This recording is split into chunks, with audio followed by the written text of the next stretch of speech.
Durante la década de 1930, la clase obrera argentina, particularmente en las zonas urbanas, experimentó un significativo crecimiento, transformación que estuvo estrechamente ligada con la aceleración del proceso de expansión industrial durante los 30 justamente.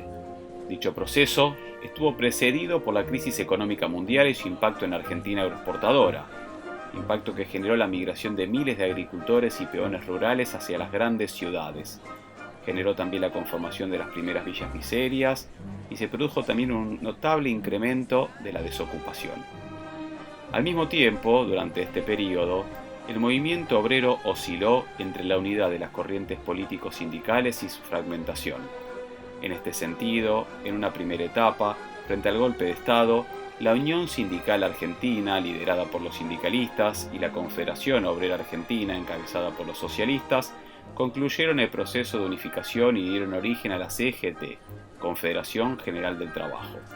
Pero en esa CGT no predominó la posición de enfrentar al golpe de Estado y al gobierno dictatorial, a pesar de las persecuciones políticas, el encarcelamiento a líderes populares y obreros, las deportaciones y la picana eléctrica, que es un invento argentino.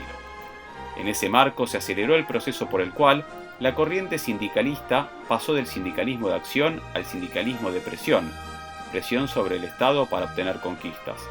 En el mismo momento en que predominaban las políticas represivas, buscaron establecer lazos con ese gobierno en función de constituir a las organizaciones sindicales en interlocutoras con el Ejecutivo.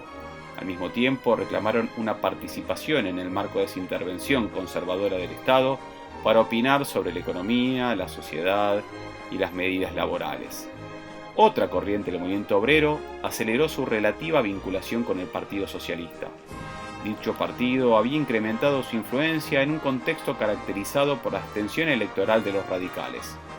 Entonces los socialistas, elecciones fraudulentas mediante, se transformaron en la principal oposición parlamentaria. De este modo lograron una gran cantidad de diputados y desde el Congreso impulsaron una serie de proyectos parlamentarios, de los cuales la mayoría no logró concretarse y que tenían como fin modificar la legislación obrera.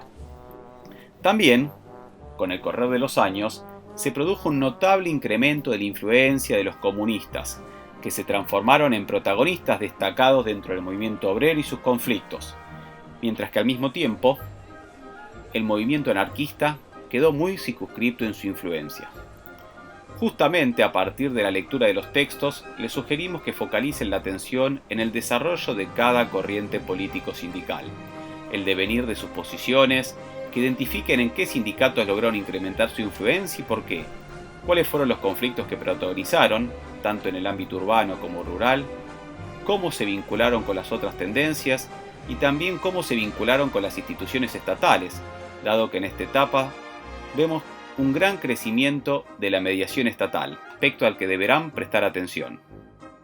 La política represiva frente a las tendencias radicalizadas y las huelgas se combinaron con una política hacia ese sector negociador que concebía al sindicato como arma de presión en función de las reivindicaciones económicas.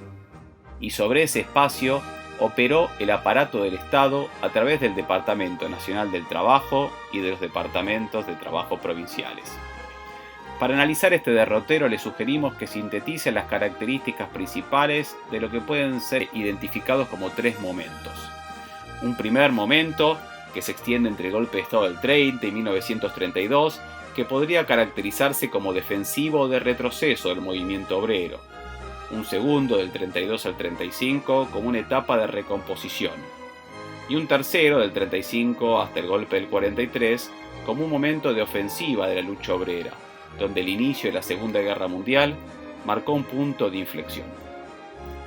Por último, les proponemos que analice la historia de la clase obrera durante la década de 1930, focalizando la atención en sus dimensiones, tareas, actividades productivas, corrientes políticos sindicales, conflictos y contradicciones propias de esta etapa histórica, y no exclusivamente como suelen realizar diversas corrientes historiográficas como antesala de los debates sobre el origen del peronismo.